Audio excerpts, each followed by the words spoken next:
देखो बच्चों, ये यूनिट है परमाणु की संरचना। एक परमाणु कैसे कैसे बनता है।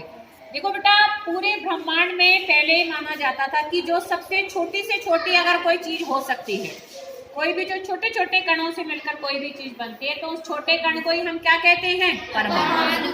कि परमाणुओं से मिलकर हर चीज बनती है।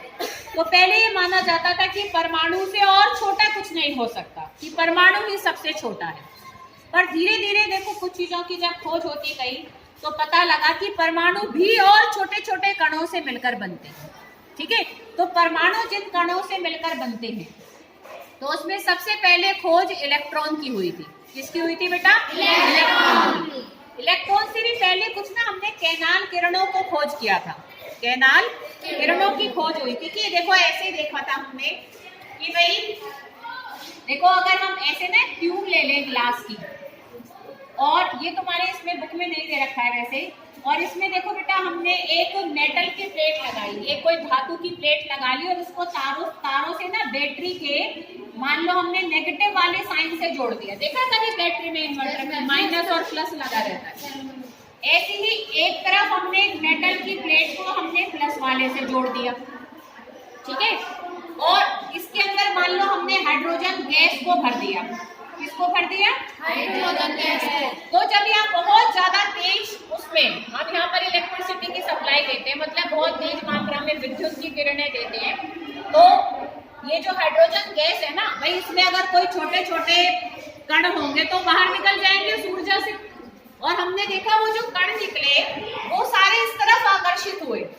अगर कोई प्लस की तरफ आकर्षित हो रहा है तो इसका मतलब उसके ऊपर कुछ माइनस का आवेश होगा, और वो टकराकर हमने यहाँ पर क्या करा है, इसको ऐसा लगा बनाया था, ऐसी चीज की यहाँ पर परत चढ़ा दी थी कि अगर उसमें कोई चीज टकराएगी ना तो चमकने लग जाएगी। तो हमने देखा यहाँ चमक पैदा हो रही है। तो इसके अंदर जो किरणें थी, सबसे पहले भाई ये देखो एक कैनाल है। कैनाल समझते हो, सुरंग को कहते हैं।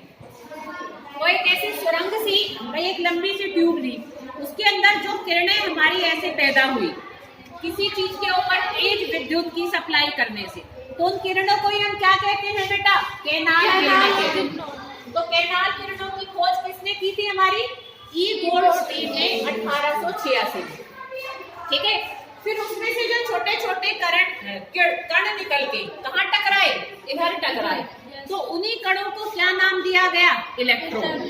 उन कणों को क्या नाम दिया गया बेटा? इलेक्ट्रॉन। जो कि कैसा आवेश होता है उन पर? माइनस।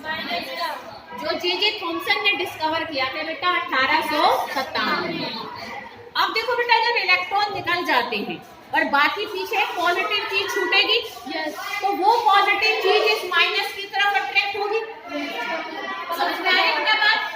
जो ऐसे विकिरण, जो किरणें निकलती है ना, उनको तो हम कैनाल किरणें कहते हैं।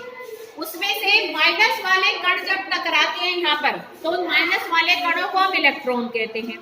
पीछे जो प्लस की चीज छूटी, तुम सोच के देखो, देखिए बेटा ध्यान से देखो, सुनो तुम बेटा बात को, कि जब इसमें से तुम अच्छे बने बेटा, सही पढ़ रही थी, अब ऐसा नहीं है बीमार हो गए तो अब तुम पढ़ाई को बिल्कुल छोड़ोगे। ठीक है, समझो बेटा ध्यान से, कि जो यहाँ पर छोटे छोटे कण इधर टकराए उनको तो हम इलेक्ट्रॉन कह रहे हैं। अब किसी चीज में से देखो बेटा नेगेटिव चीज निकल जाती है, तो पीछे जो बचता है वो खुद प्लस का बचता है। तो उसमें जो प्लस वाले छोटे छोटे कण थे, तो देखा वो हमारे एक तरीके से इधर जाके टकरा रही है। तो उन छोटे छोटे प्लस वाले कणों को हमने क्या नाम दिया? प्रोटॉन, जो कि रदरफोर्ड ने डिस्कवर किया था 1909 में। और न्यूट्रॉन की डिस्कवरी तो बेटा बहुत बाद में हुई थी। मतलब ऐसे समझो, परमाणु की संरचना के दो मॉडल भी क्या हो गए थे? दो मॉडल भी पहले बन चुके थे, दो मॉडल भी बनाए जा चुके थे। इधर ध्यान दो बेटा, तुम वहां मत देखो। दो मॉडल भी पहले बन चुके थे, क्या? परमाणु के। उसके बाद जाकर न्यूट्रॉन की डिस्कवरी हुई थी, क्योंकि न्यूट्रॉन पर कोई आवेश नहीं होता है। बेटा इन्हें चुप करा के आओ वहां जाके, एक बार बोल कराओ। न्यूट्रॉन पर कोई आवेश नहीं होता। देखो बेटा, जिस पर भी आवेश होता है उसकी तो खोज यहीं पर टकराने से हो गई, पता लग गया यहाँ चमका वहां चमका। अब जिसपे कोई आवेश ही नहीं है, देखिए सुनो बेटा ध्यान से, अब जिसपे कोई आवेश नहीं है तो वो तो बेटा कहीं नहीं टकराएगा, कहीं भी नहीं चल कर जाएगा। तो न्यूट्रॉन का बेटा हमें जब पता लगा था जैसे देखो पहले किसकी डिस्कवरी हुई, यहाँ टकराने से जो छोटे छोटे कण थे उनको हमने इलेक्ट्रॉन नाम दिया, इधर वाले प्रोटॉन। अब प्रोटॉन जो होते हैं ना बेटा वो इलेक्ट्रॉन के कंपैरिजन में, इलेक्ट्रॉन की तुलना में बहुत ज्यादा भारी होते हैं। ऐसे समझो प्रोटॉन 2000 गुना ज्यादा भारी होते हैं, किससे? इलेक्ट्रॉन से।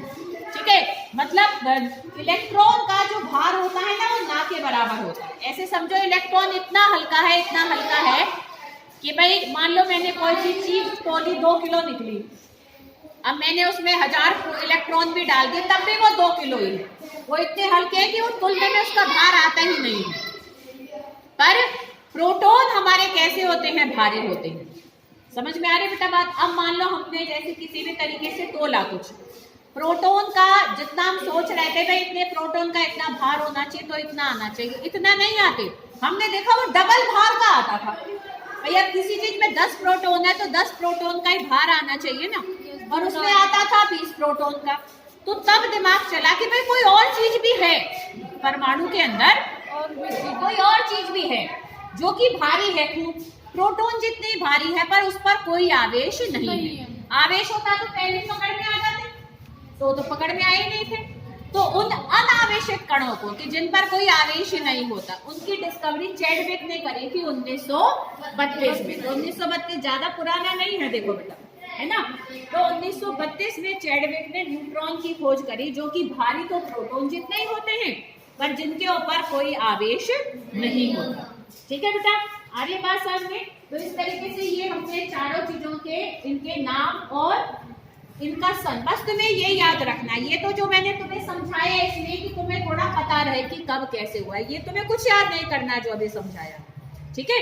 पर इसके सहारे से तुम्हें इसके बारे में कुछ अंदाजा आएगा। ठीक है बेटा।